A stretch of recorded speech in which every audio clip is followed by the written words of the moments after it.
सबसे पहले यूके देबना जी, आप ही से जानना चाहूंगा, ये क्या दिखाई देता है आपको? मैंने कई सवाल उठा दिए और मैं बहुत भावुक हूं और बहुत गुस्से में भी हूं इस वक्त, क्योंकि हमें पता है एयरपोर्ट पे हम कितनी प्रक्रिया को फॉलो करते हुए बोर्ड करते हैं प्लेन को। आप चेक इन करा ले रहे हैं, उसके बाद कह दे रहे हैं फ्लाइट कैंसिल हो गई। ये क्या तमीज हुई? ये क्या तरीका है? अनुराग जी, इसमें कोई शक नहीं है कि आज के माहौल में ऐसा होना नहीं चाहिए था।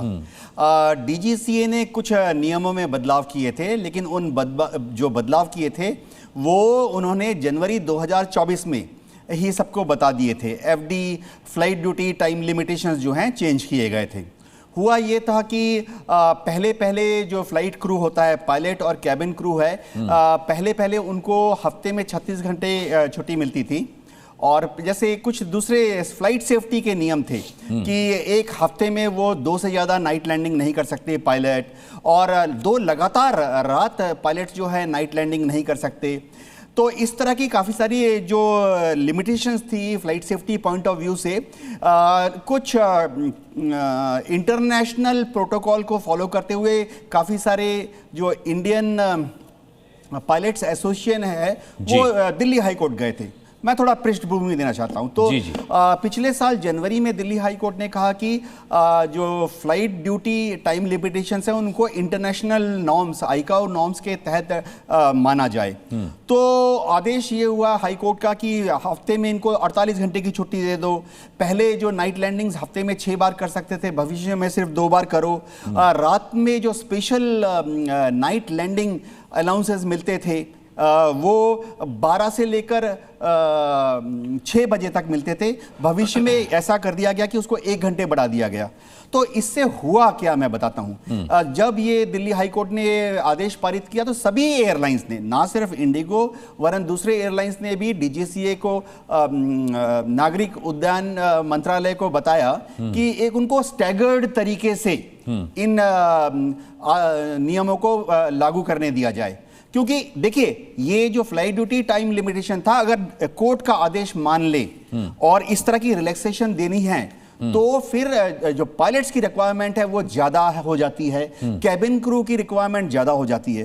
तो कोर्ट ने कहा ठीक है, आप इसको जुलाई तक कीजिए। तो फर्स्ट फेज में जनवरी से जुलाई तक इनको मौका दिया गया है कि आप एडिशनल कैबिन क्रू दाखिल कर लीजिए, एडिशनल पायलट्स को रिक्रूट कर लीजिए। और सेकेंड फेज जो है अभी नवंबर के 1 तारीख से चालू किया, जिसमें 100% अडहेरेंस लगाया गया कि फ्लाइट ड्यूटी टाइम लिमिटेशंस जो हैं इस पर कोई रियायत नहीं दी जाएगी। इससे क्या हुआ मैं बताता हूं। इससे ये हुआ कि पायलट कम थे, फ्लाइट्स ज्यादा। इंडिगो एक दिन में 2300 से ज्यादा फ्लाइट्स उड़ाती है। तो पायलट्स कम हो गए, इतने ज्यादा फ्लाइट्स उड़ रही हैं, दिन में उड़ रही हैं, रात में उड़ रही हैं। इंडिगो का तो ऐसे भी लो कॉस्ट मॉडल है, तो उनका जो रोस्टर होता है, क्रू रोस्टर होता है, वो गड़बड़ा गया। जी ठीक है, मैं लौटूंगा आपके पास। हमारे साथ घनश्याम तिवारी भी जुड़ गए हैं। घनश्याम तिवारी जी, सवाल यह है कि सरकार को हम दोष दे तो रहे हैं और अब जाहिर सी बात है जिम्मेदारी लेने से किसी को बचना नहीं चाहिए। अब आप फौरी कदम उठा रहे हैं, तुरंत कदम उठा रहे हैं, सब कुछ चीजें ठीक हैं, लेकिन आपको क्या लगता है, जनवरी से जब गाइडलाइंस जारी कर दी गई थी कि इसको लागू किया जाएगा, इंडिगो की तैयारी नहीं थी, सरकार की तैयारी नहीं थी, यह सब कैसे मुमकिन हो गया? नमस्कार अनुराग जी, आपको, दर्शकों को और सभी को, पैनलिस्ट को। सबसे पहले तो जो लाखों देश के नागरिक परिवार सहित बाल बच्चों के साथ देश भर के एयरपोर्ट से परेशान हैं, मेरी उनके साथ संवेदनाएं हैं। अगर आप भारत के एयरलाइन सेक्टर में देखिए तो एक ग्लोबली एस्टैब्लिश्ड मानक है कि एयरलाइन सेक्टर में प्रतिस्पर्धा को सरकार बढ़ावा देती है। जब से मोदी जी आए हैं उन्होंने हर ऐसे सेक्टर में जहां पर प्रतिस्पर्धा होनी चाहिए वहां पर उन्होंने मोनोपोली को बढ़ावा दिया कि एयरलाइन अडानी जी का होगा और एयरपोर्ट अडानी जी के पास होगा, एयरलाइन 2-4 लोगों के पास होगा। तो एक तरीके का मोनोपोलिस्टिक पावर डेवलप हुआ, जिससे आपके अंदर इस तरह का शॉक झेलने की क्षमता कम हुई। दूसरी बात कि इस समय देश के प्रधानमंत्री, संसद चल रहा है, देश के प्रधानमंत्री कभी भी इस तरह के ऐसे इशू पर जहां पर पूरे देश में पेट्रोल पंप से लेकर के एयरपोर्ट तक उनकी तस्वीरें लगी रहती हैं, जनता को संबोधित कर सकते थे, क्योंकि लाखों लोग इससे प्रभावित हुए हैं, उनके पैसे गए हैं, उनकी जीवन में बाधाएं आई हैं और अभी भी एयरपोर्ट पे परेशान हो रहे हैं। न तो सिविल एविएशन मंत्रालय से कोई खास ठोस लोगों को जो समझा सके वैसा जवाब आया, न देश के प्रधानमंत्री से आया, न संसद में इस पर ढंग से कोई बात हो पाई। तो सरकार पूरी तरीके से अपनी जिम्मेदारी से भाग रही है, अपने प्रचार से नहीं भागती लेकिन जिम्मेदारी से भाग रही है। तीसरी बात इंडिगो एयरलाइंस की, मुझे ये नहीं समझ में आता कि ये जो बदलाव है लगातार हो रहे थे, इन बदलाव के अनुसार अपने आप को ढालने में इंडिगो एयरलाइंस विफल हो रही थी। फिर भी उसने या तो धीरे धीरे अपनी क्षमताएं कम नहीं की या फिर इतना भी नहीं किया। आज भी जो लोग परेशान हो रहे हैं या कल जिनको इंडिगो की फ्लाइट लेनी है उनको रिफंड नहीं आया है। अगर आप कॉल करेंगे इंडिगो को तो पहले तो नंबर नहीं लगेगा। घनश्याम तिवारी जी, रिफंड का क्या करूंगा? अगर मेरी फ्लाइट बुक थी तो मैं रिफंड नहीं लेना चाहूंगा। मैंने 2 महीने पहले 5,000 रुपए की फ्लाइट बुक की थी, आज मैं वो 5,000 रुपए वापस पाकर क्या करूंगा अगर मुझे 50,000 की अगली फ्लाइट बुक करानी पड़ रही है? तो ये भी तो अनुराग जी, दिक्कत ये है कि आप अगर नोएडा से यहाँ दिल्ली एयरपोर्ट पे आएंगे और आपकी 5,000 की फ्लाइट बुकड है, कल सुबह आप सुबह 6 बजे आते हैं और शाम को 6 बजे तक आपको पता ही नहीं चलता आपकी फ्लाइट जाएगी कि नहीं जाएगी, और आप पूरे परिवार के साथ परेशान हो रहे हैं।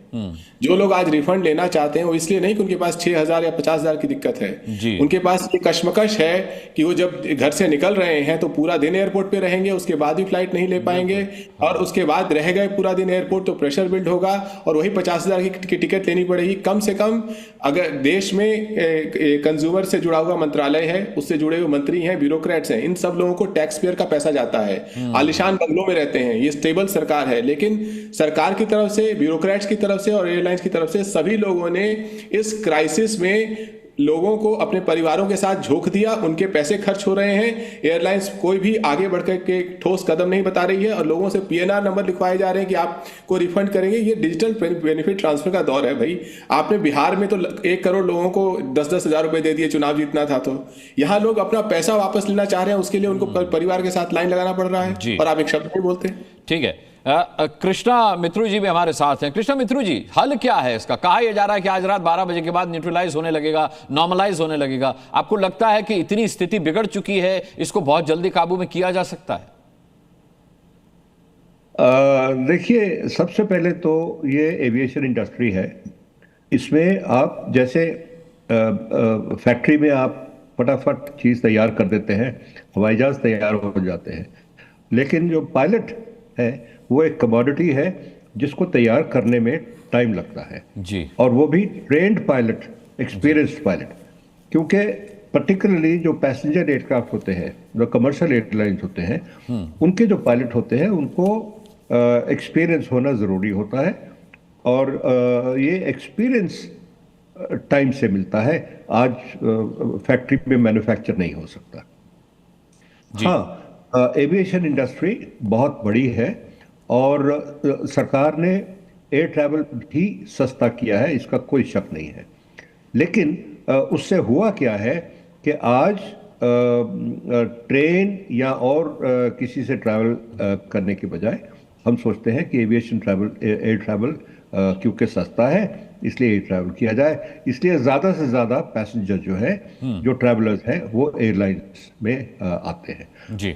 अब आपकी गाड़ी अगर सडनली खराब हो जाए तो आप क्या करेंगे? या आपके पास अगर 50 पैसेंजर है और आपके पास 40 पैसेंजर्स की बस है, तो आप वो 10 पैसेंजर्स जो हैं उनको आप वेटिंग में डालेंगे। इस तरह से बैकलॉग बढ़ता जाता है। हमको सबसे ज़्यादा देखने की ज़रूरत यह है कि एयरलाइंस भी एक मशीनरी है, एक टीम वर्क है। यहाँ पे हर एक ऑपरेटर, हर एक मशीनरी, हर एक हवाई जहाज अपने अपनी क्षमता तक ही काम कर सकता है, उससे ज़्यादा काम नहीं कर सकता। अगर ये कहा जाए कि पॉलिटिकली अगर ये कहा जाए कि अदानी को ये दे दिया, अंबानी को ये दे दिया, और अब उन्होंने तो अपनी बिजनेस कैपेबिलिटी के मुताबिक जहाज खरीदे हैं। आप उनको कहें कि आप 50 की जगह 200 जहाज लगाए तो शायद वो न लगा पाए। ठीक है, इसमें आज कमी है तो सिर्फ नंबर ऑफ एरोप्लेन्स की कमी है। ठीक है।